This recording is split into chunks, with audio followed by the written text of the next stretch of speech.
The Igbos, known as Ndi Igbo, are one of the largest ethnic groups in Africa, and their roots are traced down to the ancient ones, the 12 tribes of Israel, the descendants of Jacob, the sons of Jacob. Let's begin. According to Genesis chapter 29 verse 30, Jacob had 12 sons, namely Reuben, Simeon, Levi, Judah, Dan, Naphtali, Gad, Asher, Issachar, Zebulun, Joseph, and Benjamin. The seventh son was Gad, and according to Genesis 46 verse 16, Gad had 7 sons, namely Ziphon, Haggai, Shuni, Isbon, Eri, Arodi, and Areli. Sometime in Middle East, famine struck and Jacob moved with his family and about 70 other relations to Egypt. But before then, Joseph, which was the 11th son of Jacob, had already been sold to Egypt by his brothers, where he was made governor general under King Pharaoh. As time went by, when the Pharaoh that knew Joseph died, they started suffering persecution from the hands of the Egyptians. But Eri, the 5th son of Gad, foresaw the danger and persecution and wickedness coming, and he decided to live in time with his 2 younger brothers, Arodi, Areli, one of his half brothers named Ijo. They traveled through Ethiopia, Sudan, and down towards West Africa through River Nile, and landed at the place known as Aguleri today, through Omambala River in Anambra State around 1305 BC. He re-established and lived close to the Omambala River. He was wealthy and wise like his great-grandfather Abiama, that is Abraham. That is why Anambra State has the highest number of rich people in Africa. Eri had 5 sons, Agolo, Ata, Oba, Ibru, that is Igbo, and the 5th son, Menri. Agolo was the first son. He stayed back and established a place known as Aguleri, that is Agolo, son of Eri, in Anambra State. Ata moved to upwards north and established a place known as Igala Kingdom, and that is why their overall king is known as Ata of Igala in Kogi State. Oba left and founded a place known as Oba Kingdom in Anambra State. Hebrew, which have been changed to mean Igbo. He was a very powerful spiritual man.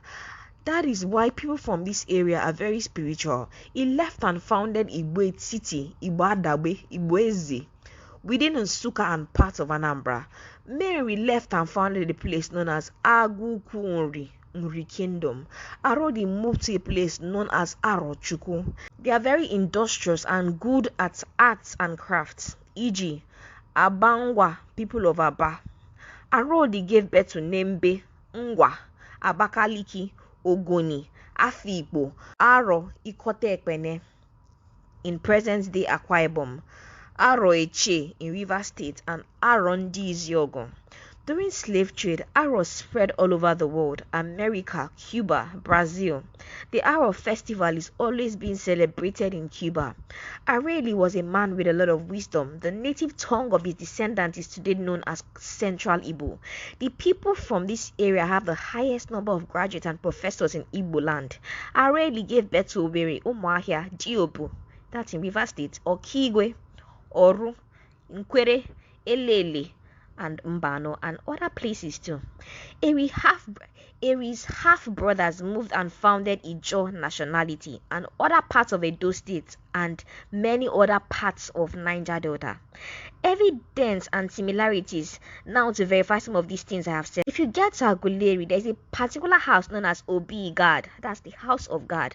Remember, God was the 7th son of Jacob according to Genesis chapter 29 verse 30. And God had 5 sons, and which the last 3 were Eri, Arodi, and Areli, and some of their half-brothers left Egypt to West Africa. The Obi God was the resting and relaxing place for Eri and his sons, and they named it Obi God in order to honor their father God, the 7th son of Israel, of the tribe of Israel.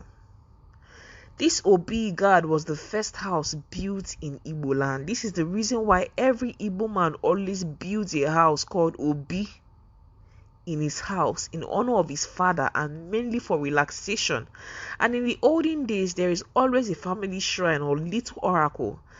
And why they worship oracle then was because they left Egypt before God gave 10 commandments to Moses for the Israelites, of which one of the commandments is against idol worship.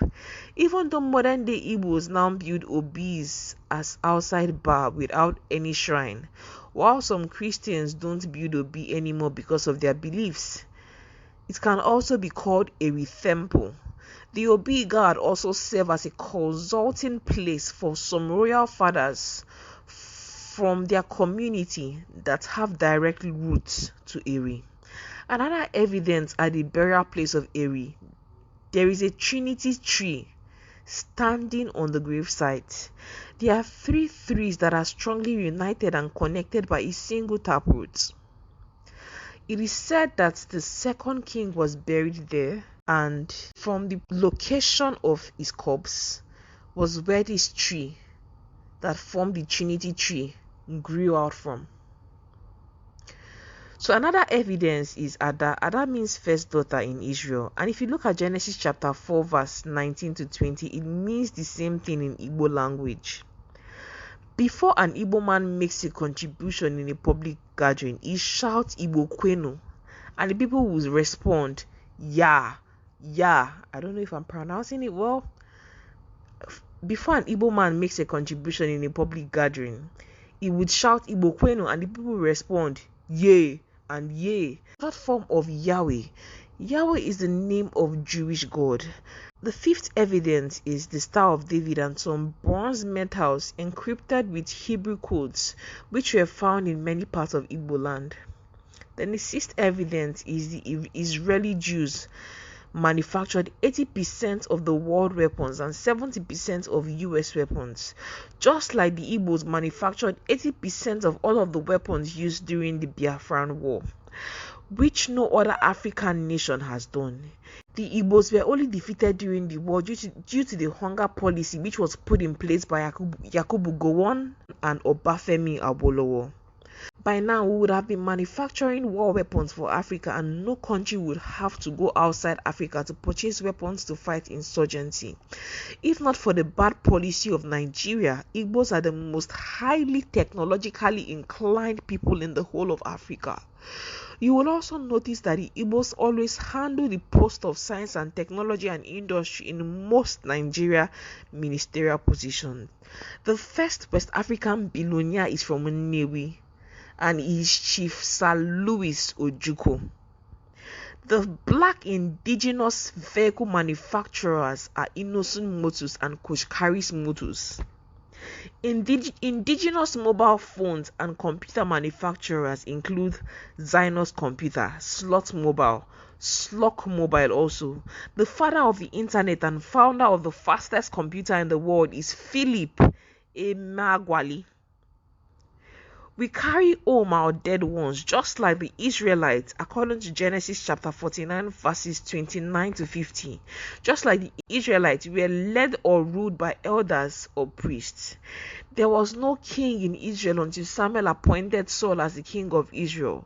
And that was why Israelites were led by prophet Moses and so many other prophets. Therefore, Igbo'S are the engine block and Japan of Africa. No wonder an author with international reputation, Emefiena Ezenya, said that in Biafra, Africa died.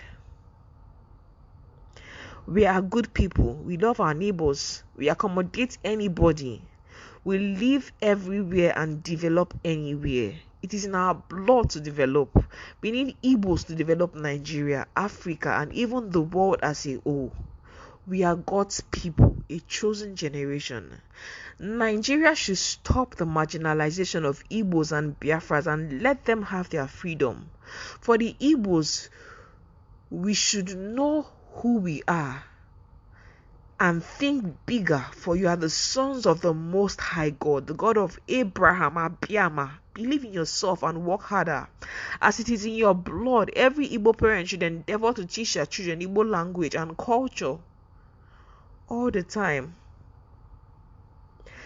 Most of the words which are used for this video were written by Dr. Eli Eberechukwu Dibia. And this is just part 1 of my video on Igbo, connecting the Igbo people to their true biblical genealogy. I'm going to have a part 2 video that is going to be showing the culture, the way of life of the Igbo people. So if you'd like to see that video, don't forget to subscribe to this channel and share this video with your friends, your Igbo brothers and sisters in the diaspora, even in the African continent. Subscribe to this channel for more content relating to African history. Thank you so much for watching, and remain blessed. Bye guys.